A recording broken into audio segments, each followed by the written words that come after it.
Hey there, and welcome to episode 41 of Cast Reflect. I'm your host Josh, and I'm joined as always by Connell Luke the Truth Jennings. Hey there. That was smooth, mate. Brushed off those cobwebs. Brushed off, yeah, it only took 5 takes to do it, so... Nah, that was a one-take wonder, that was. First time. Happy New Year, mate. Happy New Year. Happy New Year indeed. How's it going? It's alright, yeah. It's not too bad. Weather's been a bit mad. Weather I've has been mental. lost my greenhouse. You've lost your greenhouse? Yeah. What do you mean? Big time. Blew over, didn't it? What, while you were on the island? Yeah. Luckily, it was empty anyway. I wasn't growing anything at the time, but came back and it's just in bits all over the balcony. Oh, mate. That's savage. That is not the one. Just you get home and you're like, oh, I've got work tomorrow or in a couple of days. And it's like, and my greenhouse is blown over as well. Brilliant. It's just like, Love to see it. Not what you want. How was your Christmas? All right. Yeah, well, they got the sickness. There was a big sickness going around. There was. Unfortunately, didn't manage to avoid that. So me and the family did a lot of just watching films.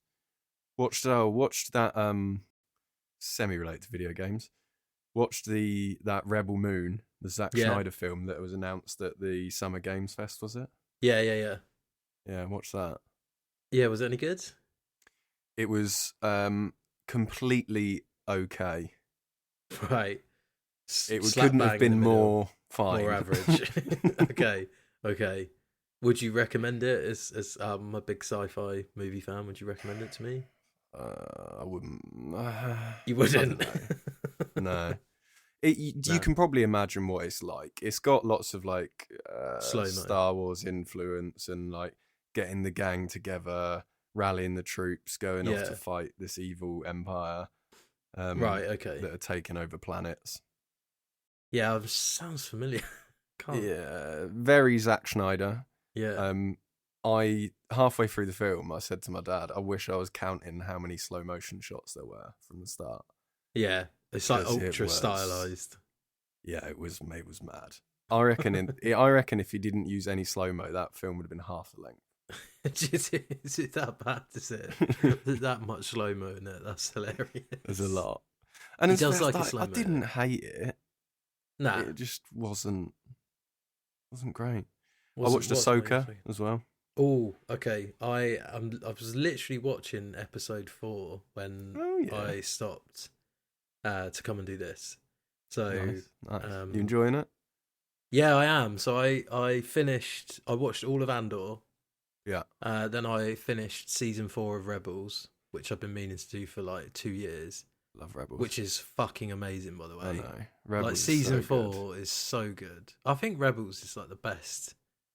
I said that, mate. I said that. Yeah, I think it's the best thing since Return of the Jedi. It's the best thing since Disney have taken on Star Wars. Yeah, 100%. It's so good. Also, like, if you haven't seen Rebels and you're gonna watch Ahsoka, just absolutely watch Rebels first because it will make 100%. It about 1,000,000 times better. Yeah, you will understand a lot more about what's going on. Yeah. But no, I'm really enjoying it. Yeah, I'm really enjoying it. It's cool, like, just to see. It's quite short series. I think it's like 8 episodes, and each episode's like 35 minutes, 40 minutes. So it's nice to see like a shorter, more compact series after watching Andor, which is like 10 episodes and they're like an hour long each. Yeah, which is really good. Bingeable. It's definitely bingeable. Yeah. Yeah, it's really good. Did you play many games over Christmas? I did, yeah. I've got a couple that I've been playing. So obviously went back to the Isle of Wight. So got a new game on the Switch. Yeah. Traveling game. Yeah, I bought Vampire Survivors. Oh yeah. Yeah. Thought I'd give that a go after all the hype. And I was playing that 20 Minutes Till Dawn, which is a bit of a Vampire Survivors style game. So I wanted to sort of go back and try. That's the game I was thinking of, because I was going to say, didn't you buy Vampire Survivors? But it was that other game. It was that 20 Minutes Till Dawn. Yeah. There's a lot more in Vampire Survivors. There's more levels, more characters, more weapons. Right. It goes a lot deeper. Yeah, it's good. It's It's like it's got a very addictive loop. Yeah. Which, I mean, that's it. Really, that's the whole game. But really enjoyable. Perfect for a Switch, is it? very good for the Switch. It was quite nice to just sort of chill out for a bit and do a couple of sessions, a couple of games on that. Because Yeah, nice. obviously, if you go to the end, it can last like 20 minutes, half hour. But if you die early on, you don't always get to the end. Yeah, exactly. Yeah. Nice. Good. And then the other one that I started playing since I got back is, and I'm pretty sure I started playing it, and I was like, I'm pretty sure this is one that you gave a shout out to on the pod, but it's called Proteus. Is this the first person shooter? The Doom one. Yeah. The low poly, but like really lush resolution. Yeah. Yeah, it's good, isn't it? Really nice lighting. Movement and shooting's fantastic on it. Proper fluid. It's like really low poly, but like hyper gore. Yeah. But it doesn't. Obviously, it's like doesn't look real, so it's not like super gory, but it's like almost like art style gory. Yeah, 100%. Really fun. Yeah, I've just been smashing that. I think I've done like 15 levels on it. Yeah, I was gonna say the levels are so short, aren't they? And you can just fly through a level in like 10 minutes. Yeah, it's good, isn't it? It's such good fun. It really strikes me as a game that would be popular for speedrunners. Yeah, 100%. Like you could if you nail the movement in that game, you could fly through those levels rapidly. Yeah, like jumping off little pixels and like little corners of bits. Yeah, 100%. I bet there's loads of ways to glitch through the levels as well. Some of them, like just there's even secret exits in some of them. Yeah. So you, like if you know them, once you like know it inside out, you could just smash that. But yeah, really enjoyable. I'm really liking that. There's loads of weapons to choose from, and it's one of those again, isn't it, that you can just play for like 20 minutes. Mm-hmm. Like you can just jump on, like do a level or two, and then just be like, yeah, sweet. I'm just gonna leave that and play another couple tomorrow. Awesome. Anything else, or is it just those really? Just those really. Well, I did. My sister got an Xbox. Well, I got my sister an Xbox. And we were playing a lot of Gang Beasts. Oh yeah, just like little party games. So played a lot of Gang Beasts with them, which is really fun. I'd never actually played it before, and it's just I've not. It's just hilarious carnage. It's a bit like what was that game? What was that Xbox exclusive that was like a party game that we used to play loads when we were younger? Do you remember that? And it had like little mini games on. Fuck, what was it called? That's on the tip of my tongue. We used to play it loads. Not Super Monkey Ball, but it was Xbox only. Fusion Frenzy. Oh, Fusion Frenzy. Yeah. God, yeah, I remember that. Yeah. I think I had all the gamer score on that. Did you? 1,000 Gs. 1,000 Gs. Yeah, is it kind of a bit like that? Less. It's a bit more like that. It's just like it's a lot more simple. It's not as much like party games. It's more just like sumo wrestling. Like you can just grab each other and try and throw each other off of the map.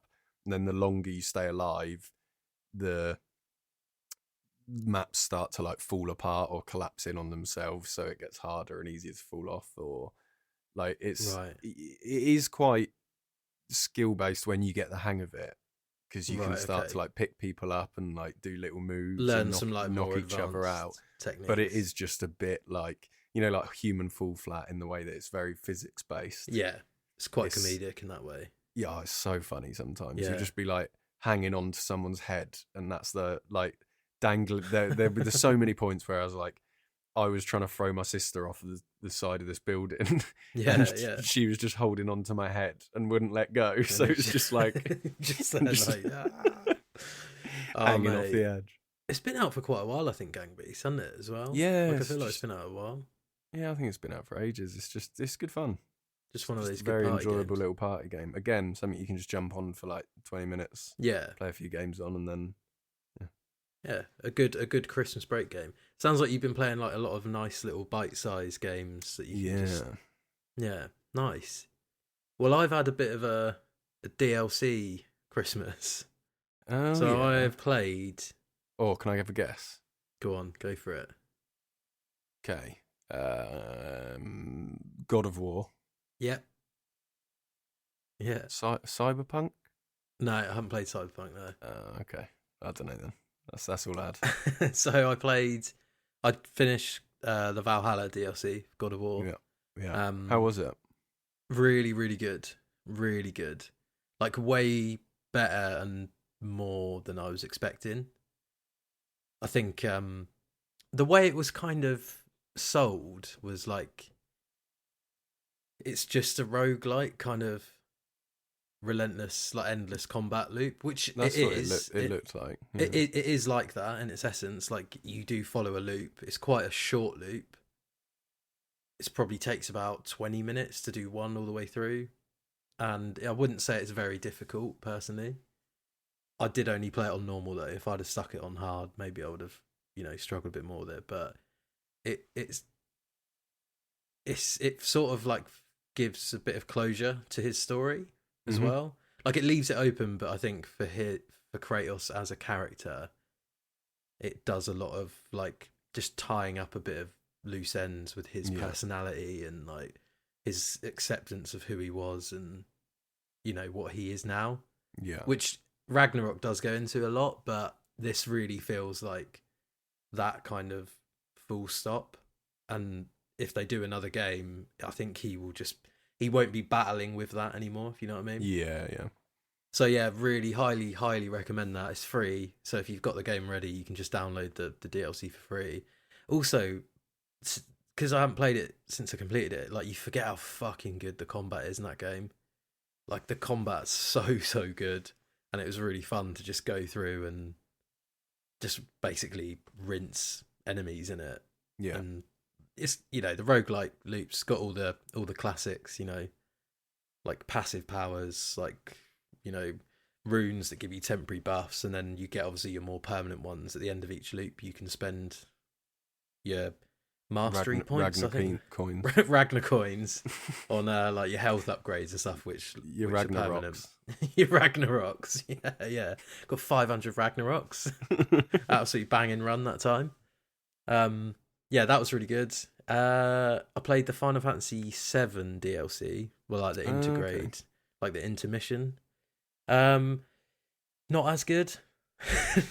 Not as good. Again, very combat heavy. Like not a lot of story going on in it, but it was alright. It was cool to kind of jump back in and kind of re-immerse myself in Final Fantasy VII just before the sequel comes out in February. I don't think you need to play it personally before you play Rebirth. So if that's something anyone's listening is thinking, oh, I really want to play this, I would say you're fine to not play it. What else did I play? I played another DLC and I can't remember what it was now. I should have written this down. Oh, I played the Resident Evil 4 DLC as well. Oh yeah. Oh mate, Separate I've had a ways. massive inkling to go back through Resident Evil and just play all of them. Have you played Resident Evil 4? Not the remake. Yeah, play the remake and then the DLC is really fucking good as well. Mate, I've still not played Village. Oh really? Oh, Village is sick, man. I know. So good. That's what I mean. I want to go back from. I don't think it's as good as 7, but I don't know. I'd say overall, Village is like better from start to end. But the first like 5 or 6 hours of 7 are like is better than anything in Village. It's like some of my favorite Resident Evil. But well, yeah, so much DLC's because so I was good. watching videos of. I think that's why I got the bug to go back because I was watching videos of Resi 7. There's so many references and stuff in it. Yeah, like, that I forgot about, like the bit when Jack picks up the chainsaws in that like boss fight with him. Yeah, and he's like groovy. yeah, so good. And like even Marguerite's a bit like Evil Daddy when she goes all like 100%. Elongated arms and like. Yeah. And when she grabs the lantern from like out of camera view and her arms like fucking 6 feet long, it's like, what the fuck is this? Yeah, awesome games. But yeah, I've just powered through. I'm sure I played another one, but I can't think of it now. Was the Resi 4 DLC good? The Resi 4 DLC is excellent. Yeah, it's really like it does a really good job of kind of working in tandem of what's happening with Leon's bit, because obviously you play as Ada in it, and she's doing her, like the DLC is her mission, like while They're good at DLC. while Leon's doing his, which is obviously the main game. But yeah, it's really, really good, man. It's really good. It's just very much the same. It's the same areas, like the same 3 areas, but slightly That's what they different. did in 8. Yeah. With Shadows of Rose. Mm. You play as Rose, and you go back to like the parts of Village that you play through in the main game. I'm pretty sure that's what they did on 7 as well. Yeah. You play, I think, End of Zoe or whatever. End of Zoe, you're like in the swamp, I think, like at the end. You just play that bloke who just beats everyone up. Yeah, Joey. yeah. The uncle or something, isn't it? Yeah. He's just power punching everyone, isn't he?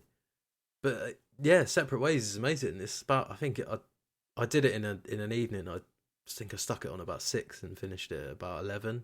Nice. So it's a substantial DLC, and it's only £8 as well. It might even be on offer as well in the January sales. But yeah, I platinum Spider-Man 2 as well. Very nice. That's fucking brilliant. That's really, really good. So for anyone that's not played it, who liked the first one, it's like the first one and Miles Morales, but way better, way easier to traverse around. The combat's better, the story's better. Story's really good in it as well. Yeah. For like a superhero story. You know, weirdly, we were talking about. I was going to say the VGAs. We said it probably wasn't going to be. Yeah, exactly. Well, it's just a superhero story in it, but it is just a superhero story, but it is a very good one. So credit to Spider-Man. I should say, yeah, exactly. I should say as well, sorry we've not been around for a couple of weeks, but for logistical reasons, and Connor was poorly, Carly was poorly, I was poorly at one stage. We were going to do an episode over Christmas, but we didn't get a chance to do it, so apologies for that. No. But we've got a big, nice bumper episode for you to sink your teeth into for the first one of the year. We did manage to catch up and walk your dog, though, which was nice. Exactly. Yeah, we did. Took Lola for a walk and caught up and had some lunch, didn't we? And a coffee, a proper catch up. Yeah, could have done a podcast then, to be honest, couldn't we? Outside the recorded it on our phones.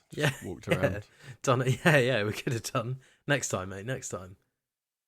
Right. Well, let's get into it then. So, I wanna kind of look back at 2023.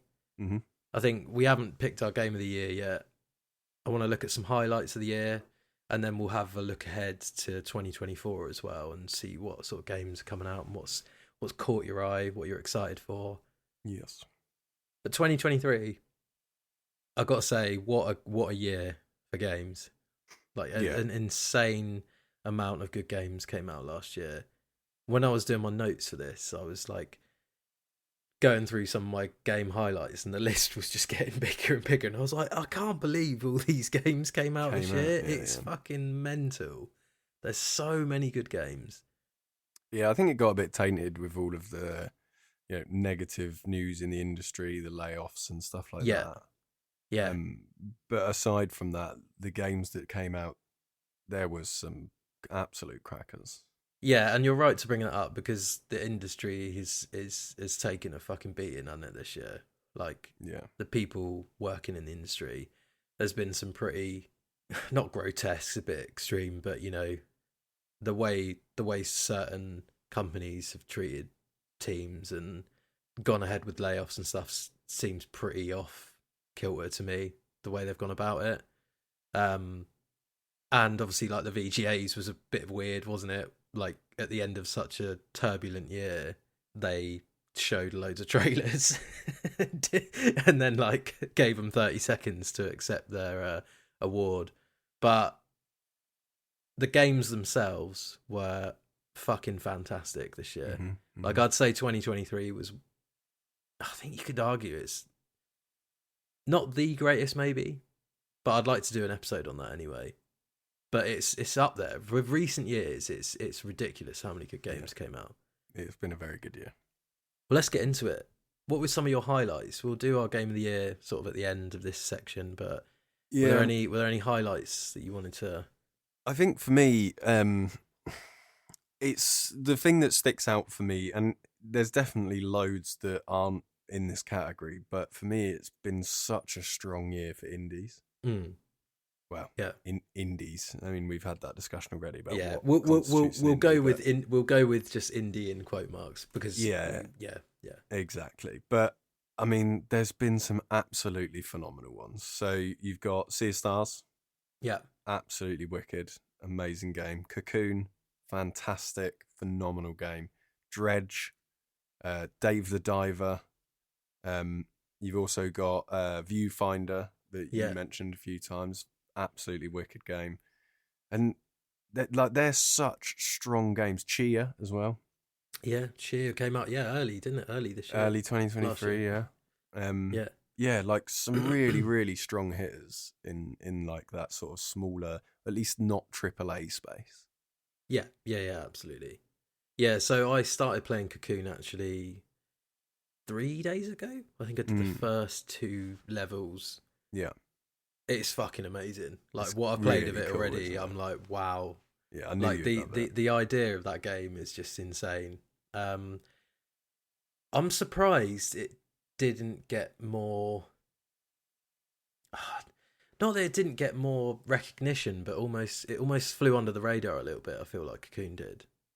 You know what I mean? This is what I mean. I was trying to big it up a little bit when we were talking about it, and I don't know. I just feel like it's like it has been well received. Don't get me wrong. It's like people have talked about how amazing it is and stuff, but I feel like it is that good. Yeah. From what I've played, and I've played it for about an hour, it's seriously good. Like a phenomenal puzzle game. Mm. Even like the little combat scenarios are like really clever. It's not, you don't have an attack in it, do you? But each boss is like some sort of puzzle. Yeah. Rather than the animation on it is so good. Like the way that it builds the world around you and the traversal between the maps and points that you go to is just phenomenal. Yeah, I just think that the design is like pretty exceptional, really.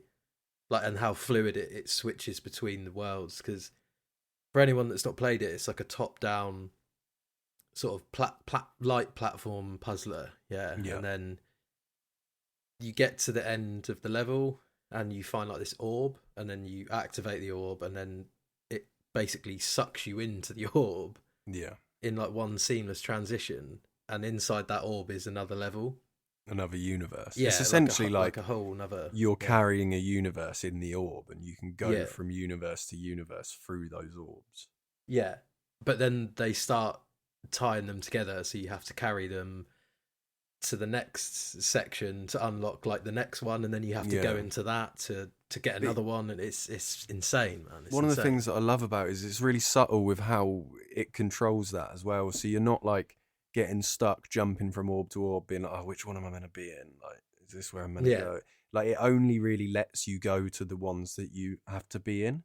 It is like really, in a very subtle way, keeps the guardrails up to guide you through the puzzles. Like, and not in a way that you're not working it out yourself, but in a way that you're not like wasting loads of time doing something that you're not meant to be. Yeah, exactly. It's clever, isn't it, in its direction like that? Like you said, you don't ever feel like. So one thing I often get put off with in puzzle games is the feeling of like I'm spinning out because I've got so many areas I can go to, and that might speak a little bit more about me and my brain capacity, but do you know what I mean? I just get to the point where I'm like, is this glitched? Yeah. It's like, where do I need to fucking go? Like, there has to be some sort of direction or a touch of hand holding for certain players in those sorts of games, I think. And Cocoon does that without holding your hand. Without you even realising it, really. Yeah, and it doesn't deliberately hold your hand. It just says, like, there will be branching paths, but you go, oh, I can't go there yet. Yeah. It's obviously I can't go there, and I just come back to here when I loop back round or whatever. Yeah. Really excited to play more of that because it's a fucking excellent game.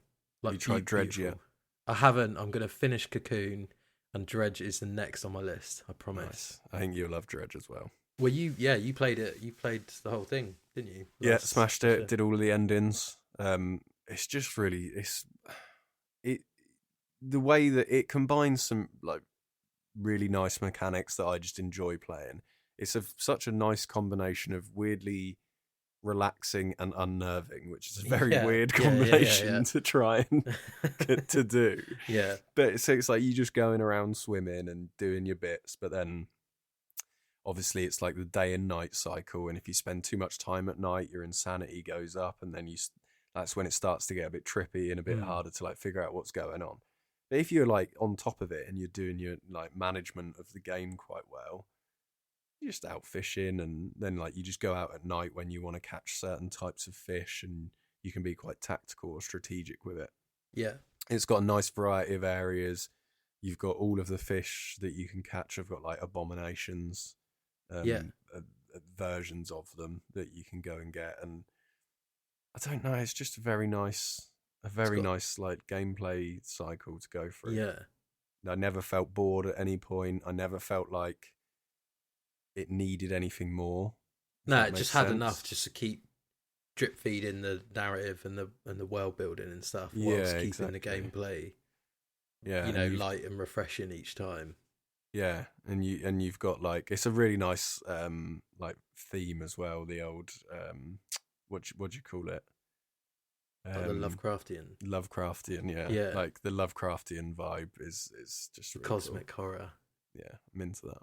Yeah, no, it's definitely going to be the next game I play after Cocoon. So, I downloaded Far Cry 6 just completely on tangent because it's free on Xbox Game Pass, and I was like, I'm going to play that. But after I finish Cocoon, Dredge is going to be 100% like the next indie I play for sure. Nice. Another indie which made my list was Amnesia: The Bunker. Yes. Which is, in my opinion, the best Amnesia game. The shortest Amnesia game by quite a way, but I think it works so well. Because I wasn't sure when they pitched it originally that it was like a bit of a sandbox, so you can kind of complete it in multiple ways, but it still has a you need to do these 5 objectives kind of thing. But yeah, easily the scariest game I've played this year by a long way, and that's a year that included Dead Space, Resi 4, Alan Wake 2. So there's been some good horror games this year. Yeah. Horror fans been eating good, but Amnesia: The Bunker, fucking brilliant. If you've got like 5 hours, 6 hours, and you just want to scare the shit out of yourself, then that game is perfect for it. It's so good. Anything else for you, mate? Yeah, I mean, I mentioned it a second ago, but Chia was a fantastic game. It seems like I almost forgot about it because it's quite a while ago now. Early on 2023. But it's the perfect game for somebody that likes Zelda that doesn't own a Nintendo console. Yeah. Really, really nice, like beautiful landscape, very easy to play. The map traversal where you can transfer your spirit inside to any animal that you see is just really cool mechanic. So you can just jump into the body of a bird and fly around, or like into a deer and gallop, or a fish and swim. So yeah, it's really cool. It's really cool. Wicked mechanic. And yeah, very much just Zelda. It's got that sort of Ubisoft going around the map picking stuff up, but it's not too much. To the point where it's overwhelming.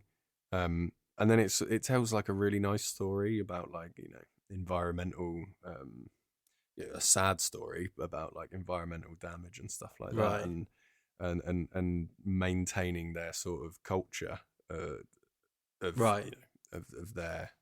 their way of life and that sort of thing. Exactly. But just done in a really beautiful way, and yeah, it was a really enjoyable game. Platinumed it, so I've still not played it. It's one of those that you see because it's on PlayStation Plus, isn't it? Like I've got it, but I've just not found the time to play it yet, which I think is fair enough considering how many games came out this year that ticked a lot of boxes good for me. ones as well. But you're right, like that was early on as well. Like it's hard to remember, isn't it, when games come out so early in the year that even when we were doing the Video Game Awards show, and it was like, fucking how did that come out this year? Like Dead Space remake yeah. came out in January last year, and yeah, it's one of the best remakes I've ever played. Like absolutely amazing. Resi 4, then another remake came out in March. I think it was March. Yeah. And it's just, that's the start of the year. Like the start of the year. Hi-Fi Rush is one that I wanted to shout out. That was in January. And that was just such a little banger. It was one of those that came out at the perfect time. Yeah. A lot of games come out in those. Jedi Survivor? April, May, I think. April, May. That was really good. Yeah, it was. That was April. really good. Yeah, that was excellent game. Like the AAA games this year have been ridiculous. Like Resident Evil 4, Dead Space, Alan Wake 2. Alan Wake, yeah. So good, man. Like Super Mario Wonder, Spider-Man 2, Final Fantasy 16. I've got here as well. Like, I forgot Final Fantasy 16 came out this year. Even like the mid tiers, your Liza P and stuff like that. Yeah, Liza P's in there. Like that's a great game. But it's got its flaws, but not every game's perfect. But again, like you said, like from a AA probably, I guess, studio. It's fucking not a bad first effort. Like so much massive, so much variety this year as well. Yeah, so Mortal Kombat 1. Yeah, I mean, not massive into fighting games, but if I was to play them, it would probably be Mortal Kombat. Oh yeah, that looks sick. Like Street Fighter 6 as well. Street Fighter 6 had like rave reviews. Supposed to be like one of the best Street Fighters in years. A lot of good games, man. A lot of good games. It was hard. Yeah. It was hard picking Game of the Year. Personally, I found it really difficult because there's a handful. So you already know mine. I think you know mine. It was hard. Resi 4. It's the best Resident Evil game. It's probably the best remake I've ever played. That and Final Fantasy 7. And I said that about Resi 2. It's one. Well, yeah, Resi 2 as well. But one of my favourite all-time video game series. Then that comes out. Alan Wake 2 really surprised me of how good it was. Mm-hmm. Hi-Fi Rush is great, but I had to give it to Tears of the Kingdom because it's just like I think it was the game. So when I was thinking about this before, when I was trying to think of like what my game of the year was, I was thinking what's left like the most lasting impression on me. What's the game out of all of those which I would go back and play tomorrow? And it would be Zelda. And yeah, it probably is a little bit like my bias towards it, but it's not even bias, is it? It's just that video game series that you love. Yeah, it's a new game. Zelda simp. Yeah, exactly. But yeah, I've got to give it to Tears of the Kingdom because it's so phenomenal. It's so phenomenal. I'm gutted they're not going to do any DLC for it because I want a reason to go back in and do new content. Like, even though I can go back and do the shrines and stuff like that, I think it's one of those games I'd happily play again in like a couple of years, like I did with Breath of the Wild. Yeah. And just play it in a completely different way. Do it in a completely different order. Well, it's got that going for it. You've got freedom to sort of play it however you want. Yeah, you can just do whatever you want in it, pretty much. Like, near enough. The boundaries are set by your creativity, effectively, yeah. Very Nintendo. They're just the fucking best, man. I fucking love Nintendo. But yeah, I'm going to give it to Tears of the Kingdom because it's the best game that came out last year. Yeah, that's fair. I expect nothing less from you. So. You knew deep down. You always knew. Even though I was talking up Alan Wake 2. Do you know what I would. I know what yours is. I think I know what yours is. It's the only one on my list I've not read out yet. Yeah. And it was close. This was up there. D the D. D the D. Dave the Diver. Yeah. Yeah, for me, and similar to what you said, like when you think back to all the games that you played that came out this year, what was the one that made the most lasting impact? Yeah. For me, it was definitely Dave the Diver, just because it was even. When I saw the trailers, like we said it on the podcast before it come out in our one of our look aheads. I was like, this Mm. looks really fun. But even the fact that I thought it was going to be good, it still blew me away so much. Yeah, it exceeded my expectations. Unbelievably massively. so. The variety of different things that you can do in that game, Yeah, and the extent that you can go to like uncover this little world yeah, in Dave the Diver. yeah, And yeah, then it's just so pleasant, everything about it, the animation, like everyone you upgrade your sushis and it goes into the Yeah. little animations where you're chopping stuff up, and it's just fantastic. It's so good, man. It's got so much love in that game, hasn't it? Yeah. It's got so Yeah. much love in that game. You're right as well. Like, you can tell they put so much effort into making that game, like as best as they could, and there's so much heart in it as well. Do you know what I mean? Like, and it just has that real lovely feeling about it. You know what I mean when you're playing it. Definitely the most I've smiled playing Yeah. the game. Like Yeah, it the just amount of keeps times it surprising would, you, doesn't yeah, it? caught me off guard, and I was like, oh, that's really cool. Yeah. I'm well into that. And there's loads of like video game references in there as well, like to other games, that sort of thing. But the loop of like, you know, going fishing and then coming back and then running the sushi bar, and then like the first, I don't know, like the first like 15, 16, 17 days that you play in that game, like every time you wake up in the morning, just like something else happens, Yeah. or it starts to slowly unlock, like, and drip feed new Different mechanics and new parts of things stories. you can do.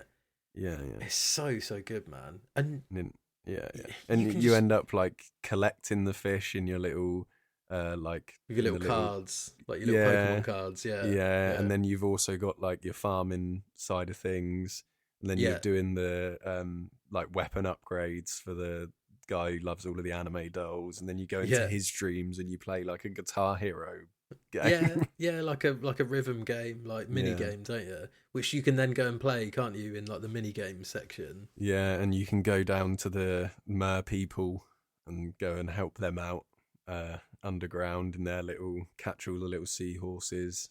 Yeah, it's so And good. you can bet on seahorse racing and stuff. It's just wicked. It's so good. It is. It's a fantastic game.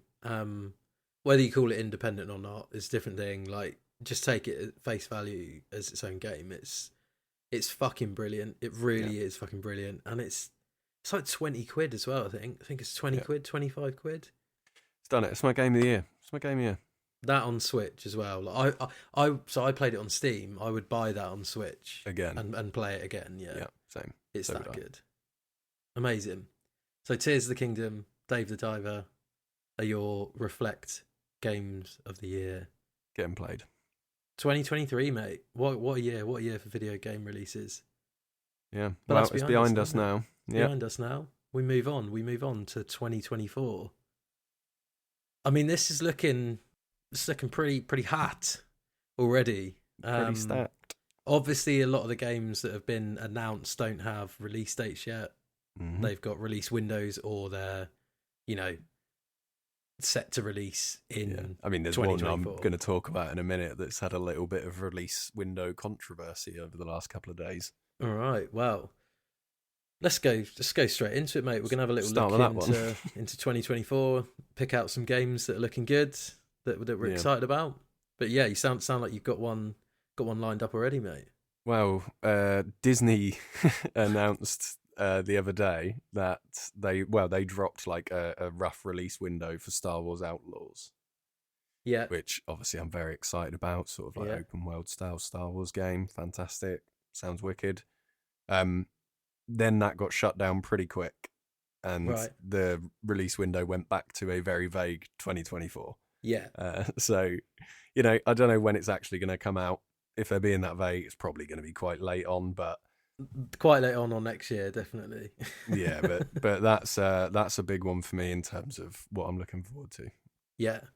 So I thought it was coming out in the summer. I thought they slated it for a summer release window, and yeah, when I checked, it just said TBC or 2024 TBC. Yeah, So I didn't know it had been kind of, you know, they'd said that it had a release window and then they kind of redacted it pretty quickly. But definitely one that I'm looking for as well, because I don't think I've played a proper open world Star Wars game. You know what I mean? No. Like a true open world, if you know what I mean. Yeah, not like outside of MMO.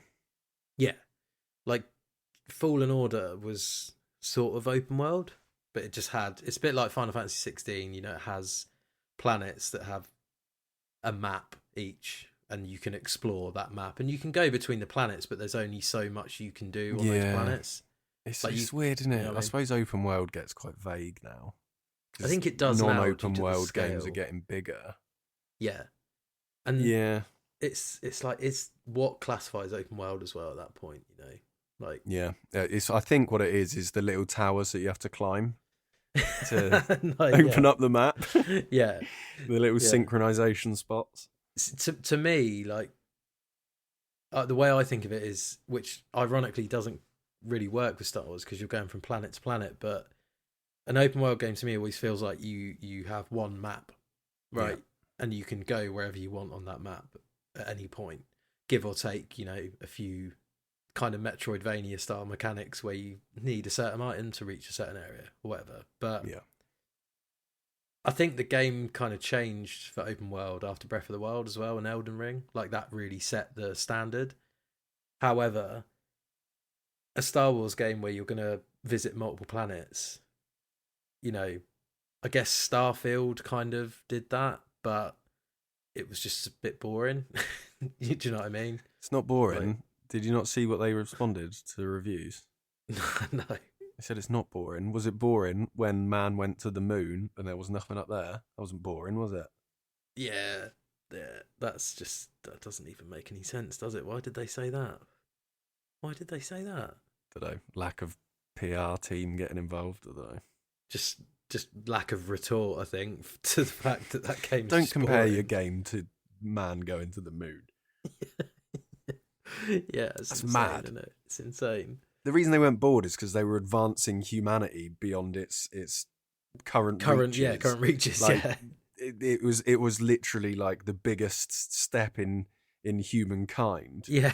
It's not boring. Yeah, of course they weren't bored. They're probably terrified. Yeah, if anything, they were fucking scared the shit out of themselves. Well, so I got this list up from Game Rant, which has got, you know, video game release dates for the year 2024. Obviously the earlier months have set release dates, and the rest of the year, you know, it's TBC, that kind of thing. There's 2 or 3 that I wanted to pick out in the first quarter of the year, which big standouts for me. Obviously Final Fantasy VII Rebirth, which is February the 29th, which you only get every 4 years. Helldivers 2 on February the 8th, 2, baby. which it looks really, really good. That's February the 8th. And definitely want to play that. Oh mate, yeah, I'm so excited for that. That, like, if they could make Helldivers 1 any better, it looks like they've just smashed it out of the park based off the trailers that they've showed for it. Yeah. Like the fact they've made it full third person, it's just, I can't wait It's to jump so online and good. play that. The other one was Persona 3 Reload, which is February the 2nd. Nice. I've never played Persona 3. Played 4 and 5, but I've never played 3 or 1, 2, and 3. This looks fucking awesome. We actually saw a bit of this, didn't we? At EGX, they showed. Yeah. They had like a whole Atlas booth there, and they were showing A sneak preview. Yeah, and it just looks excellent. I think it's coming to Game Pass, but I sort of want to get it on Switch because I think it would be a really good Switch game. Yeah. They're kind of the early ones. The only other one I had actually was Prince of Persia: The Lost Crown, which is January the 18th. Yeah, not so big on that one for me personally. Nah, you never been a Prince of Persia fan? Not really. I just never really played them. Ah, fair. I love the old Prince of Persia games, like the original 3D ones, like the Sands of Time and Warrior Within. Oh, classic, mate! Absolute classic. But yeah, this is side scroller. So it's like the OG one, and it looks stunning. What else you got, mate? You got any others on there? Well, I've got one that hasn't actually, controversial, I suppose, because it hasn't actually got a 2024 release window. But That's all right. I have a feeling it is going to be 2024. Ooh, Go on. Elden Ring's DLC, mate. Yeah, fair. That's fair. I mean, I would absolutely love it if that came out this year. Yeah. They do like a winter release though, which makes me think it's not going to be till this time next year. However, I would love to see that. I would absolutely love to see that. Yeah, it's just I'm super excited for that. Can't wait to just get that and dive back into Elden Ring, to be honest. And it's not even that long since I've been playing it last. No, I was going to say you stopped playing it, didn't you? Only a couple of months ago. Yeah, but yeah, you know they're gonna, that DLC is just gonna slap. Yeah, it's gonna be, and like I don't know. After finishing it, I was trying to think about what it's gonna be about. Shadow of the Erdtree, isn't it? There's no way anyone could guess. There's just no way. Oh no, it's mad. But I think it's gonna have something to do with Miquella.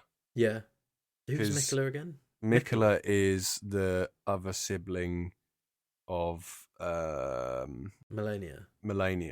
Right.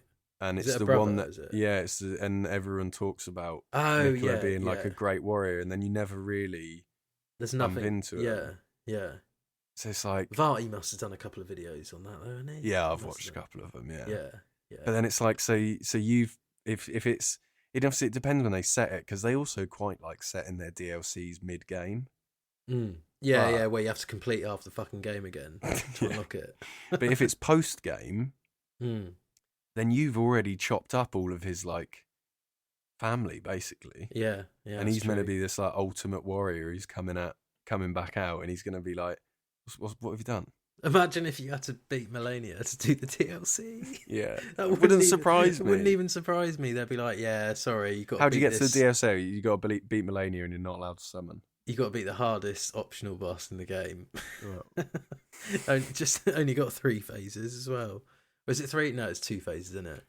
Still, it feels like that phases. mad bit when she turns into like the flower and it's just the like Scarlet Rock. AOE attack is it that just fucking takes all your health off? Don't matter even if you've got 100 health points. It's like forget it. You're dead. Yeah. So yeah, I would love to see that. That's big one for me this year. That I'm hoping it'll come out this year anyway. The other one is Warhammer 40,000 Space Marine 2. Nice. Okay.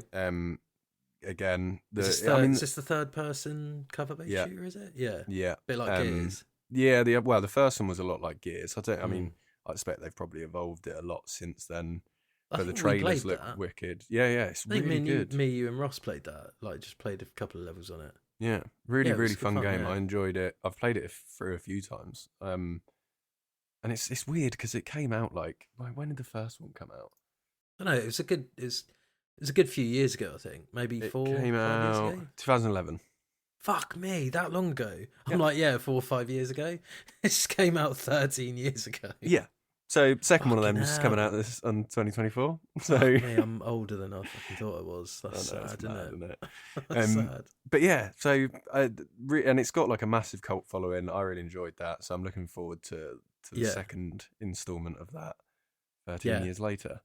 Amazing. And then better late than never. Yeah, definitely. And then the last one that I don't know. I'm just sort of like morbidly curious with this one, I suppose. I think I know. I wonder what this is going to be. It might be one I've got as well. Go on. Do you reckon? Yeah. Skull and Bones. Yeah. Yeah.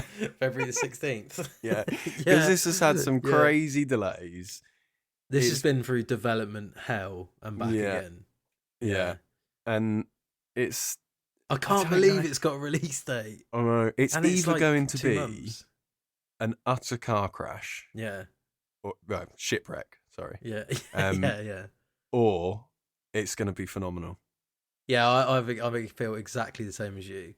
Like, are they finally releasing it because they're like, I don't want to develop this game anymore. I'm sick of it. Or are they like, nah, it's ready now. It's ready. And it's fucking brilliant. It is ready. It's like Sea of Thieves, but better, whatever. They've done loads of stuff to it that's made it that sort of game, but better, effectively. Yeah. I am really curious to play it. My thought is it's not going to be very good, but that's just my kind of general gut feeling around it, purely Yeah. based on like, yeah, it's development hell. Like I don't know how long it's been announced, it's been delayed millions of fucking times. The fact that it's got a February 16th release date is surprising because, again, we've just been hearing about this game for like 10 years, haven't we? Yeah. Like, Yeah. 8, I mean, since 9, Black 10 Flag, years. really. Yeah, yeah. Because everyone was like, this is sick, just make a pirate game. And they were like, yeah, Yeah. cool. Cool, we'll do that. And it's like, oh, 10 years later, it's finally coming out. No, But I yeah, love that. I'm really, really interested. Like, I want to play it, and I really want it to be good. I would love for that game to be phenomenal. Yeah, because I love pirate games as well. Yeah. Like, see, when we were all playing Sea of Thieves, that was so much fun. Yeah, it's just so much fun. We'll see what happens. So I've got a couple more just to run through quick before we wrap up. Hades 2. Oh yeah, how did I forget about that? Hades 2, which I thought originally was slated to come out in March, I think. But that's now been pushed back to just TBC. Mm. But yeah, that, again, looks very, very good. Yeah. Excited to play more of that. That's going to be... Yeah, I have full faith that will be good. Yeah. I have full faith that I'm will not be very worried good. for a second.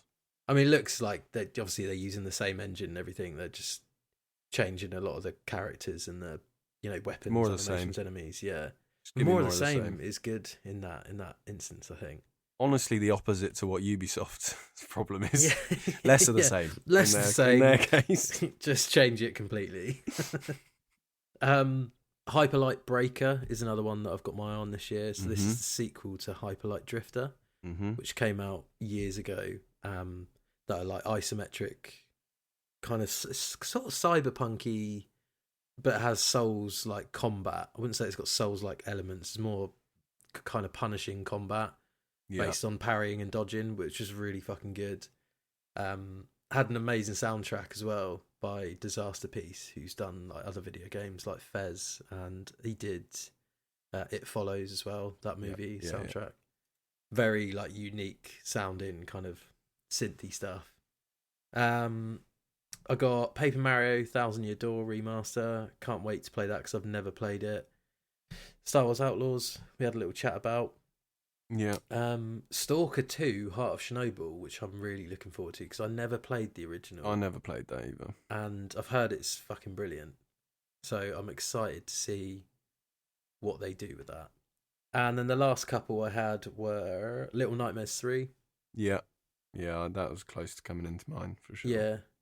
And where is it? Oh, The Casting of Frank Stone, which is the game that we spoke about by, can't remember the name, the guys that did Dead by Daylight and Supermassive. Yeah.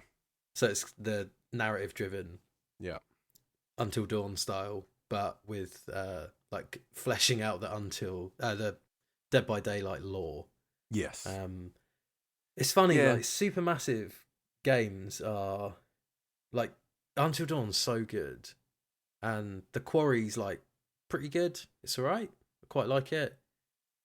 The like Dark Pictures thing I wasn't keen on really, so we played Man of Medan, didn't we? Yeah. They are games, even when it's not co-op, because I know we played Man of Medan co-op. Like there's a co-op functionality built into it. But even when they're not co-op, those games I much prefer playing with people. Yeah. Even if you just sat in the same room, just doing pass the pad. Yeah. That's when those games are at their best, because they're a bit of a laugh, even when they're not trying to be. 100%. Yeah. Yeah. And like you just get irate with some of the characters and the decisions and you're like, that they make. I'm going to kill your ass because I hate you. Yeah, I hate you so much. Yeah. I'm going to get you killed at the first possible moment. Yeah, exactly. Like I played The Quarry, me and Carly played The Quarry, and she just watched, and we took it in turns basically to make the decisions, or we'd be like, oh no, I don't think we should do that. And that's kind of like almost the fun bit, is making the decisions, even though they're so like repercussive. It's like that's the good bit because you see what happens for making that decision. I hope they kind of come back to form a little bit, because I feel like Until Dawn was such a good debut. The Quarry, not so great. Still good. I don't think The Quarry is as bad as like a lot of people say it is. It's still I didn't mind the quarry. The mechanics of the game are great. Like, they're not, like it's quick time and it's making decisions and it's like almost just like these little bits where you have to aim a gun or something. But the actual narrative's usually pretty good in it. I would say some of the writing sometimes, in particular characters, it's like, why would they say that? Why would they say that in this situation? But I think if they tighten it up, maybe working with the guys that did Dead by Daylight might help. But yeah, the casting of Frank Stone, definitely looking forward to that as well. So yeah, absolutely. There's one more that I wanted to give a shout out to. Go for it. I never really played the first one or any of them. I don't even know how many there's been. But the Alone in the Dark sort of remake. Well, it's not a remake, it's like a reimagining. With the what's his name? David Harbour. David Harbour. Love David Harbour. Yeah. Yeah. Carly thinks I'm gonna look like him when I'm older. Yeah, I could see it a little bit. Yeah. Mate, he's very cool guy. Very cool guy. I said to Carly, I'll take that. Yeah, I'll be happy with that. But the one thing that was quite cool about this is the guy who's writing it. He wrote Soma. Oh, nice, nice. So really fella from Frictional. Frictional, yeah. Yeah. Oh, yeah, nice. Yeah, I've seen a trailer for it. It looks. So I played all the Alone in the Dark games, like the older ones, when I was a bit younger, like the pre-rendered ones, and they always scared the shit out of me. But I think I was a bit too young to sort of make any progress in it. The ones I think they released after were not great. Yeah. I've not played them, but I don't think they've been remembered as very good games. So it's cool to see that, and it's cool to see proper mocap and real actors playing in it. Hopefully it'd be decent, because again, it's another horror game in it to add to the repertoire. Amazing. Well, 2023, absolute banger. Let's see what 2024 holds for the video game world. But looking at some of the ones that are coming out early, it's looking pretty good already. And we've also got like the potential of the Switch 2 coming out as well, with new games on that. I don't know whether you'll see like an Xbox or PlayStation Pro model potentially get announced. Yeah, PlayStation Slim, PS5 Slim maybe. PS5 Slim's already been announced, hasn't it? Yeah. Yeah, it could do with a bit of a could do with a bit of weight loss, couldn't it? To be fair. But yeah, amazing. What a time to play video games. Right, we're not going to do a Reflect Select this week because we've just done a giant year-long Reflect Select. Yeah. Have you got anything out this weekend? I do. I've got it's a highlights video of some CS2, and this one's called My First Ace. Nice. The first time I got an ace in CS2, and I have subsequently got more that you'll probably see in later videos to come. My second ace, my third ace, my third ace. Oh, wicked! Yeah, and it's just footage of me and a little bit of you in there as well, playing some CS2. Nice. And again, that was another one that came out 2023. Yeah, it's just true. Yeah, it's true. Maybe that'll come into its own in the next year or two. We should play some more of that, and we need to. More Rocket League with Charlie. Also been saving up the cases to do a little case opening. Oh yeah. I'll get me involved on that one with Jack. Big time. Yeah, nice, wicked. Well, that'll do us. Thanks for listening, everyone. Thanks for being patient with us and not unsubscribing over the 2 weeks we weren't active. So thank you for that. Thanks always for joining, Com. No problem, mate. Thanks for having me. And we'll see you all in episode 42. Looking forward to more 2024.